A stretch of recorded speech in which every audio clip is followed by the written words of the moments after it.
नमस्कार शेतकरी मित्रांनो, आता जे ब्लॉक लिस्टमध्ये ज्या शेतकऱ्यांना टाकणार आहे त्याबद्दल आपण सविस्तर माहिती घेणार आहोत. त्यासाठी तुम्ही चॅनल नवीन आला असाल तर चॅनल सबस्क्राईब करून ठेवा, जेणेकरून असेच महत्त्वाचे अपडेट तुम्हाला वेळोवेळी मिळत राहील. तर आता बघूया, इतका दिले बघा न्यूजच्या माध्यमातून हे सर्व लाभार्थ्यांना कळवण्यात येत आहे.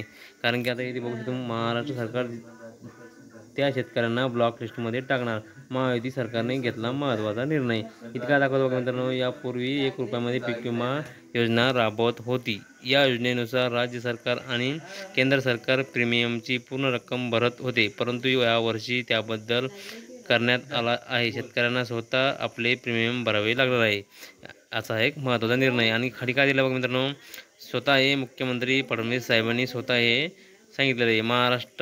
महाराष्ट्र सरकारने पीक विमा योजनेसंदर्भात महत्त्वाचा निर्णय जो आहे घेतला आहे. पीक विमा तुम्ही बघू शकता, योजनेत फसवणूक करणाऱ्या आणि खोटी कागदपत्रे देणाऱ्या शेतकऱ्यांना काळ्या यादीत ब्लॉक लिस्टमध्ये टाकण्यात येणार आहे. यापूर्वी ही कारवाई मध्यस्थ आणि सेवा देणाऱ्यांवर केली जात होती, परंतु आता पीक विमा योजनेची खोटी कागदपत्रे देणाऱ्या शेतकऱ्यांवरही अशी कारवाई करण्यात येणार आहे. एका अधिकाऱ्याने सांगितले की सन 2024 ₹4,000 जास्त खोटी कागदपत्रे 4,000 पेक्षा जास्त खोटी कागदपत्रे योजनेसाठी दिली जात होती. त्यामुळे सरकारने हा महत्त्वाचा निर्णय घेतलेला आहे.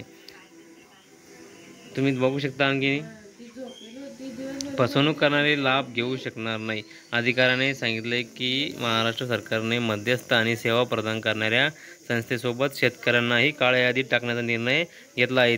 त्यासाठी पीक विमा योजनेचे लाभ घेण्यासाठी खोटी कागदपत्रे देणाऱ्यावर ही कारवाई केली जात होती. एकदा काळ्या यादीत टाकल्यानंतर शेतकऱ्यांना काही वर्षे पीक विमा योजनेचा लाभ घेता येणार नाही, अशी एक महत्त्वाची माहिती आहे मित्रांनो. शेतकरी मित्रांनो, खोटी कागदपत्रे देऊन आणि पीक विमा भरून तुम्हाला याचा लाभ तर मिळणार नाही.